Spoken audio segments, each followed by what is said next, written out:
Assalamualaikum warahmatullahi wabarakatuh.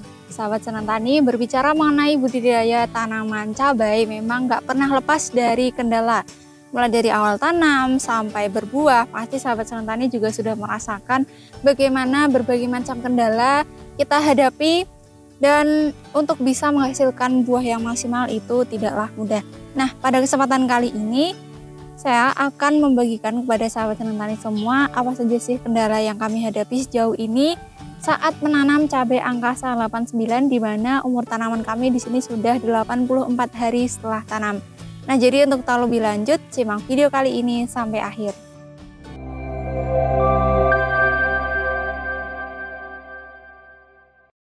Halo sahabat Senang Tani, kembali lagi di channel Senang Tani bersama saya Titis. Semoga Anda tetap senang untuk menjadi petani. Dan semoga sahabat Senang Tani semua sehat selalu, dilancarkan rezekinya, dan tentunya tetap semangat untuk bertani.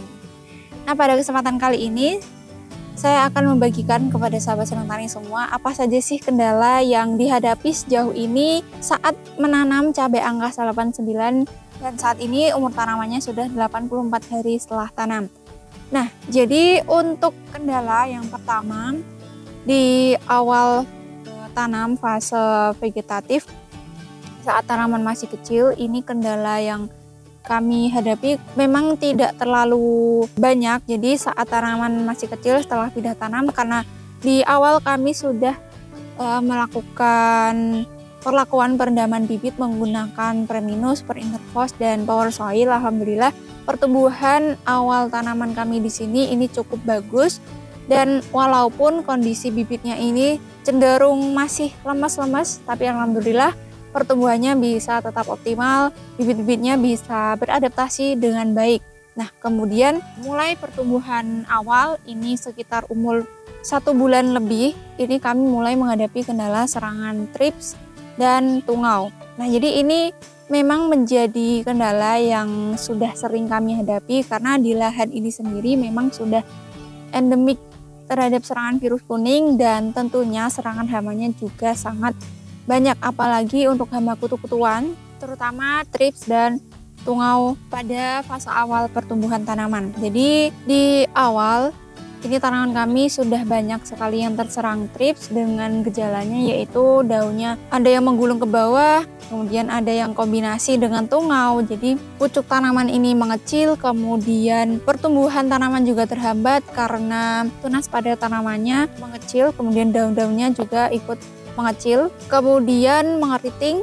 Nah, itu adalah gejala yang ditimbulkan dari serangan trips dan juga tungau. Nah, untuk pengendaliannya trips tungau ini kami gunakan berbagai macam insektisida sebenarnya, karena kami melakukan perolingan bahan aktif untuk menghindari resistensi dari hama tersebut. Jadi untuk pengendalian trips tungau ini kami rolling antara abamectin plus pyridaben, kemudian di rolling dengan abamectin plus imidacloprid, dan kemudian jika dirasa itu pun belum cukup mampu mengendalikan, ini kami rolling lagi menggunakan diaventuron.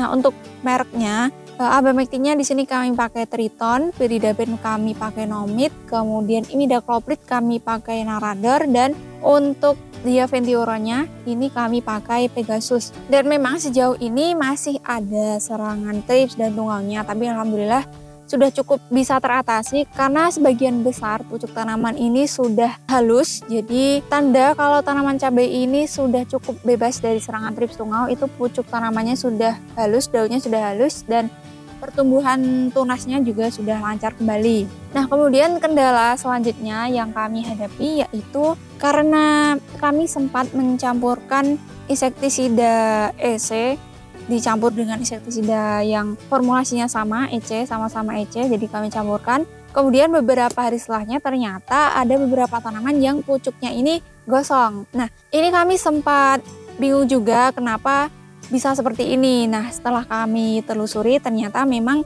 sebenarnya penggunaan insektisida dengan formulasi yang sama, misalnya EC dengan EC, itu memang tidak dianjurkan. Nah, dampaknya pada tanaman itu bisa mengakibatkan keracunan pada tanaman seperti gejala gosong pada pucuk tanaman. Nah, gejala gosongnya ini bisa terlihat di foto ini. Kemudian setelah kami mengetahui adanya gejala tersebut, kami langsung melakukan penyepreian asam amino Premino. Kenapa kami gunakan Premino? Jadi untuk membantu supaya pucuk tanaman yang gosong tadi biar cepat pulih, kami bantu penyepreian dengan asam amino Premino. Jadi kami lakukan penyepreian secara tunggal Premino saja dengan dosis 1,5 tutup botol untuk 16 liter air. Kemudian kami spraykan. Kami fokuskan ke bagian atas untuk membantu pemulihan pucuk tanaman yang gosong tadi. Dan alhamdulillah 1 kali pengaplikasian ini sudah cukup efektif. Setelah kami lakukan pengamatan lagi, dan kebetulan ini juga saya tandai untuk tanaman yang gosong. Dan setelah saya amati ternyata memang pertumbuhan pucuknya ini sudah mulai kembali normal. Jadi yang sebelumnya gosong-gosong daunnya tadi, alhamdulillah sudah kembali normal dan pertumbuhannya sudah normal kembali. Kemudian untuk kendala selanjutnya yang kami hadapi sejauh ini adalah serangan layu fusarium. Karena memang untuk varietas cabai angka 89 ini memang belum tahan terhadap layu fusarium. Jadi ada beberapa tanaman kami yang memang terserang layu. Tapi alhamdulillah sebagian besar ini masih aman. Jadi untuk pengendalian layu fusarium ini yang pertama kami gunakan Bactosin dengan dosis 2 ml per liter. Kami kocorkan ke tanaman yang terserang dan beberapa bedeng yang berada di sekitar tanaman terserang tadi. Jadi tidak semua kami kocorkan Bactosin, tapi hanya bedengan yang ada tanaman layunya. Nah, kemudian untuk pengaplikasian Bactosin ini sudah kami lakukan sekitar 2 kali pengocoran. Kemudian karena masih ada lagi yang terserang layu, jadi belum terlalu aman. Tadi kami mulai mengganti bahan aktifnya. Kami coba pakai Nordok dengan bahan aktif tembaga oksida di mix dengan kalsium kalha. Jadi setelah ini akan coba kami update lagi bagaimana untuk serangan layunya di tanaman cabai kami di sini. Semoga bisa semakin membaik dan serangan layunya bisa terhenti. Dan mungkin jika sahabat Senang Tani semua ada saran untuk pengendalian layu fusarium, bisa bantu komen apa saja yang sahabat Senang Tani gunakan untuk mengendalikan layu fusarium.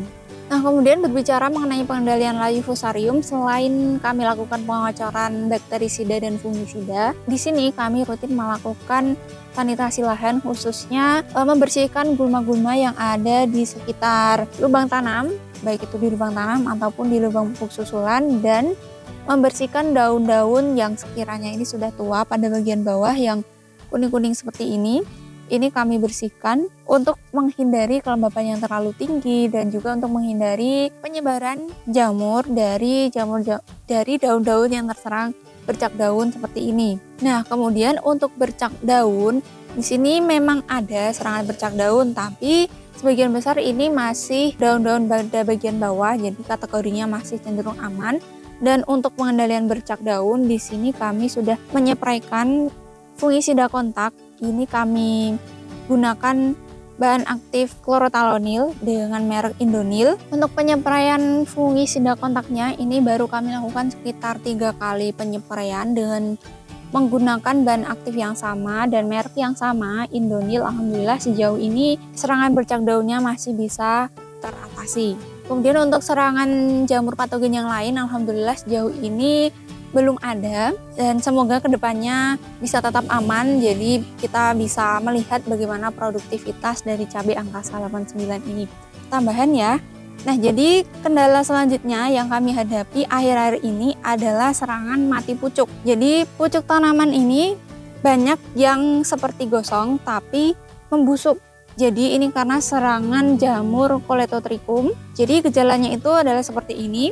Pucuk tanaman ini berubah menjadi coklat, daunnya busuk, mengering, dan dia lama-lama bisa menjalar ke bagian bawah. Nah, untuk pengendaliannya kita pakai apa? Di sini kita pakai Amistartop dengan bahan aktif azoxystrobin dan difenoconazole. 1 kali aplikasi dan hanya saya spraykan ke tanaman yang terserang saja menggunakan hand sprayer, dan alhamdulillah sejauh ini sudah bisa dikendalikan, jadi serangannya bisa terhenti dan bagian tanaman yang kena jamur tadi sudah mulai menghilang dan mulai tumbuh tunas-tunas air dan mulai tumbuh tunas-tunas baru, daun-daun baru yang menggantikan daun yang gosong sebelumnya. Jadi barangkali sahabat Senang Tani semua ada yang sedang menghadapi kendala mati pucuk, karena beberapa petani di daerah sini juga mengeluhkan hal yang sama, yaitu mati pucuk akibat serangan jamur. Sahabat Senang Tani bisa menggunakan fungisida berbahan aktif azoxystrobin dan difenoconazole, cukup dispraykan pada tanaman yang terserang sudah bisa teratasi. Nah, sekian video kali ini, semoga bermanfaat untuk sahabat Senang Tani semua, apalagi yang sedang mengalami kendala yang sama. Barangkali dengan kendala yang kami hadapi sejauh ini, semoga bisa menjadi salah satu solusi untuk sahabat Senang Tani semua. Semoga video kali ini bermanfaat, dan jika dirasa bermanfaat silahkan untuk di-share ke teman-teman yang lain. Jangan lupa like, komen, dan subscribe, dan nyalakan loncengnya biar gak ketinggalan video kami yang selanjutnya. Terima kasih sudah menyaksikan video kami dan mendukung channel ini untuk berkembang. Sampai jumpa di video-video kami selanjutnya. Tetap semangat, jaga kesehatan, dan jangan lupa untuk selalu bersyukur. Wassalamualaikum warahmatullahi wabarakatuh.